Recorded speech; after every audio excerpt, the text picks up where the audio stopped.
महाराष्ट्र की इलायचीपुर रियासत के नवाब सब्जी खान को भोपाल के नवाब के पास जाना था। रास्ते में ठगों और चोरों से बचने के लिए किसी भरोसेमंद यात्री दल का इंतजार कर रहे थे नवाब। एक दिन उन्हें यात्रियों का एक जत्था मिला।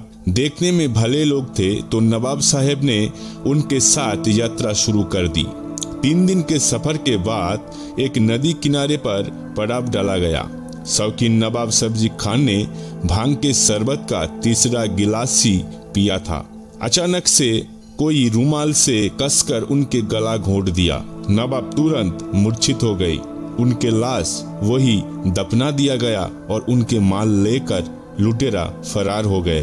ठग एक संस्कृत शब्द है जिससे ठग शब्द बना है। इसका शाब्दिक अर्थ होता है धोखेबाज। ठग भारत में हत्यारा संप्रदाय का एक विशेष वर्ग था। उनके जैसे क्रूर और कुशल हत्यार का समूह न केवल विश्व में बल्कि सारे इतिहास में भी दुर्लभ है। माना जाता है कि भारत में 14वीं से लेकर 19वीं शताब्दी तक ठगों का आतंक रहा। आखिर के 2 सदियों में तो ये बिल्कुल चरम पर पहुंच गया। अंग्रेज राज में भारत की आम लोगों को पता ही नहीं होता था कि कौन ठग है और कौन शरीफ। नवाब सब्जी खान तो सिर्फ एक उदाहरण है। संगठित तरीके से अपराध करने वाले क्रूर ठगों ने किसी को नहीं बख्शा, क्या आम और क्या खास। जो भी उनके चंगुल में फंसा उसे मारकर लूट लिया गया। उन्होंने जितने लोगों को मरा है वो दुनिया के इतिहास में अभूतपूर्व है। केवल 1830 में ही ठगों ने लगभग 30,000 लोगों को मौत के घाट उतार दिया था इतिहास के अनुसार। दोस्तों, आज मैं आप लोगों को वो ठगी संप्रदाय का इतिहास बताऊंगा जिसे सुनकर आप हैरान हो जाएंगे कि कैसे इन लोग छल करके लूटता था लोगों को। तो पूरे कहानी जानने के लिए पूरे वीडियो जरूर देखें और जो नया हो मेरा चैनल सब्सक्राइब कर देना ताकि सभी अपडेट मिल सके। ठगों के जाल में फंसकर लाखों लोग मरे गए। जो लोग ठगों का शिकार होते उनके बारे में फिर किसी को पता ही नहीं चल पाता था। ना परिवार वालों को कोई खबर होती, ना सरकार या राजदरबार को। वो लोग बस कहीं खो जाते। जानना जरूरी है कि ठगों के आतंक भले दौर में भारत था कैसा। तब कई छोटे रियासत में बनता था मुल्क और उसी बीच अंग्रेज राज कायम हो रहा था। उस दौर में 2 शहरों या गांवों के बीच आने जाने के लिए कोई गाड़ी नहीं होती। आमतौर पर लोग पैदल चलकर या तो फिर बैलगाड़ी या तो फिर घोड़े गाड़ी, डोली या खच्चर के इस्तेमाल किया जाते थे। 2 शहरों के बीच यात्रा करने बड़े जोखिम का काम होता था। रास्ते में ठगों या चोरों के हमले का खतरा बना रहता। देश के प्रमुख रास्तों पर मुसाफिरों के लिए सुरक्षा का कोई इंतजाम नहीं था। बहुत सारे यात्री एक दूसरे से परिचित भी नहीं होते, लेकिन आसपासी सुरक्षा उन्हें साथ चलने को मजबूर कराती। वो मुख्य रास्तों के अलावा छोटी रास्ते, जंगलों या बंजर इलाकों का ज्यादा इस्तेमाल करते थे। ये ठगी लोग साहूकार, व्यापारी, रोकड़ी और आम लोग समूहों में यात्रा करते। लूटपाट का खतरा इतना ज्यादा होता था कि रास्ते में मिले किसी अनजान व्यक्ति से यात्री बातचीत तक नहीं करते थे। आराम और खाना पीना रास्ते पर तैयार जगहों पर होता था। कई यात्री दलों के साथ तो हथियारबंद सैनिक भी चलते थे। अब सवाल है कि इतने सतर्कता के बावजूद लोग कैसे ठगों के जल में फंस जाते। जवाब है ठगों के चालाकी, उनके बहुरूपिया। पूरे देश में उनके अपना नेटवर्क था। कोई ठग किसी दूसरे ठग के काम में हस्तक्षेप नहीं करते। वो अपनी गुप्त भाषा रमासी में बात करते। सबसे ज्यादा हथियार कर लोगों को लूटने वाले को ठगों के दल का मुखिया यानी जमादार बना दिया जाता। ठगों के कम करने का तरीका ऐसा था कि उन पर जल्दी किसी को शक ना होता। वो कभी किसी यात्री दल के रूप में निकलते तो कभी व्यापारियों और कभी सैनिकों के रूप में। उनके गिरोह में बातचीत करने में माहिर लोगों के अलावा अच्छे कलाकार, घोड़ासवार सैनिक और खानसामे भी होते थे। जिसे शिकार बनाया है उसके साथ पूरी तरह से घुल मिल जाते। मशहूर किताब एक ठग के दस्तान में फिलिप मेडोज टेलकर लिखते हैं, ठग पूरी भारत में सक्रिय थे। मध्य भारत के ठग शिकार के लिए दक्षिण भारत तक यात्रा करते।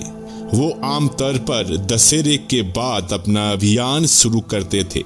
इसके वजह थे, बारिश के बाद भले मौसम में यात्रा करना आसान होता है। आम लोग भी बदले मौसम में यात्रा करने का इंतजार करते थे। पहले से दी गई सूचना के आधार पर ठग एक जगह इकट्ठा होते थे।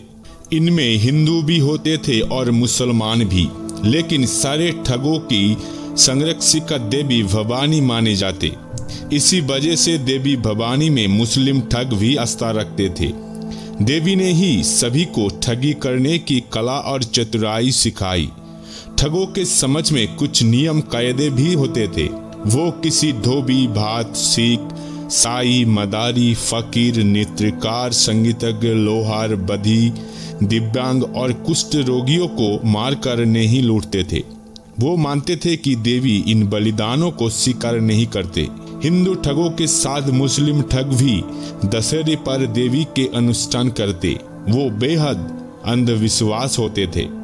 उनके हर काम में शकुन या अपशकुन बहुत महत्व रखता। अनुष्ठान के बाद घंटों तक एक जगह में बैठकर शकुन की प्रतीक्षा करते। सियाल और उल्लू के आवाज अच्छा शकुन माने जाते थे।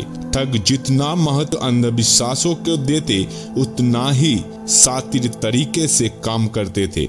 उनके गिरोह के संरचना किसी खुफिया एजेंसी या आर्मी जैसे होते थे। इसकी सूचना गैंग के पास पहुंचने पर यात्री को भरोसे देकर दोस्ती की जाती।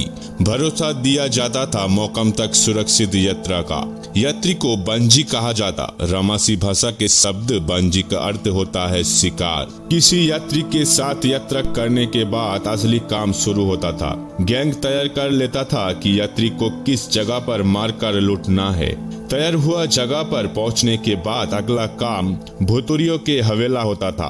भुतुरी यानी चौकर बड़े रुमाल से गला घोटने में माहिर ठग होते हैं। अगर ठगों के किसी गिरोह के हाथ 10 से 20 यात्री लगे हैं तो हथियार का समय हर यात्री के पीछे 1-2 ठग पहुंच जाते थे। मुखिया का सिग्नल मिलने पर झिरनी, जो ठगों का अलग ग्रुप था, उन लोगों ने रुमाल से झटपट यात्रियों का गला घोट देता था। रुमाल ठगों का सबसे घातक हथियार होता था। जरूरत पड़ने पर वो तलवार भी इस्तेमाल करते। इसके बाद शुरू होता था लुधियों का काम। लुधाई यानी कब्र खोदने वाले। वो हत्या का पहले ही कब्र तैयार कर लेता था। हत्या के बाद लाशों को निर्वस्त्र कर दिया जाता। सबों के पेट फाड़कर मिट्टी भर दी जाते थे ताकि सब ना फूले उठे। एक ही कब्र में कई सब दफना दिया जाता था। कब्र को ढकने के बाद उसका ऊपर मिट्टी, पेड़ के डाल या आग जलाकर ऐसा माहौल बना दिया जाता था ताकि किसी को शक ही ना होता था। ठग इतने बेरहम और क्रूर होते थे कि एक बार की यात्रा में ही 200 से 300 यात्री मार देते। यात्रियों के कई बड़े जत्थे जो पूरे ही लापता हो जाते थे। यात्रियों के कब्रों के ऊपर ही चादर बिछाकर ठग चैन के नींद सो जाया करते। हर शिकार के बाद सारे ठग की एक जगह बैठते थे। एक गड्ढा खोदकर उसमें खांसी और गुड़ रखा जाता। इसके बाद देवी से मदद की आह्वान किया जाता। गुड़ खाया जाता। इस पूरी प्रक्रिया को तपुनी के रस्म कहा जाता था। गुड़ सिर्फ उसे ही खाने दिया जाता था जो कम से कम एक व्यक्ति को गला घोट चुका हो। तपनी का गुड़ खाना सौभाग्य और वीरता का एक प्रतीक माना जाता था। दशहरे के बाद शुरू होने वाले ठग के अभियान में एक एक दल को लाखों रुपया की लूट मिलता था। उस दौर में ये रकम इतना होता था कि ठगों का पूरा गैंग अगले 2-3 साल कोई भी कम ना करे तो भी ऐश और आराम का जीवन जीता था। ठगों के बारे में सबसे पहले ब्रिटिश सरकार को 1812 में पता चला। उस समय गंगा के किनारे एक सामूहिक कब्र मिले थे। इसमें 50 शव मिला था। फिर भी अलग अलग जगहों पर सामूहिक कब्रें मिले। ब्रिटिश सरकार ने ठगों को खत्म करने के लिए विलियम सिलमैन को नियुक्त किया। विलियम हेनरी सिलमैन बंगाल सेना का एक अधिकारी, बहुत ही दूरदर्शी व्यक्ति था। उसने देखा कि कोई भी चीज ठग को दूसरे बदमाशों से अलग नहीं कर सकते। ठग चालाकी से बरदत पर पर्दा डाल रहे थे। सिलमैन ने जासूसों का काम पर रखा, विशेष पुलिस बल और न्याय के अलग अदालतें बनाई। उन्होंने ठगों के अपराध दृश्यों को भी विश्लेषण किया, नक्शे बनाई। वो अपने आदमियों को व्यापारियों के बेस में हथियार लेकर आम आदमी के साथ उन जगहों पर भेज दिया। फिर 1830 में सिलमैन के जासूसों की कौशल से ठग समुदाय पकड़े गए। उनमें से कुछ मृत्युदंड, कुछ आजीवन कारावास और कुछ ठग को बड़े से बड़े सजा दी गई। जो रहा गई वो डर के मारे पेशा बदलने का मजबूर हो गया। फलस्वरूप भारत ठग मुक्त हो गया था। ठगों के लंबे मुकदमे में तरह तरह के अनजानी और अजीबो-गरीबो कहानियां सामने आते हैं, जिन्हें सुनकर सभी समाज में हर कोई अबक हो रह जाता है। ठगों के बयानों से सामने आए हत्या को दस्तान बेहद मर्मांतिक थे। विलियम सिलमैन के पोते जेम्स सिलमैन ने 1933 में लिखा था कि एक ठग ने एक महीने में 8 से 10 लोगों को मार डाला था। लाखों से ज्यादा लोग इन ठगों के शिकार हुए। लेकिन ठगों का ये क्रूरतम इतिहास भले ही आधुनिक काल के गहराइयों में खो गए हो, लेकिन कभी कभी आसपास के कुछ घटनाओं उस इतिहास को फिर से जगा देते हैं। दोस्तों, कैसी लगी ये वीडियो कमेंट करके जरूर बताइएगा और ये चैनल सब्सक्राइब करके शेयर जरूर कीजिएगा। मिलते हैं अगले वीडियो में। धन्यवाद।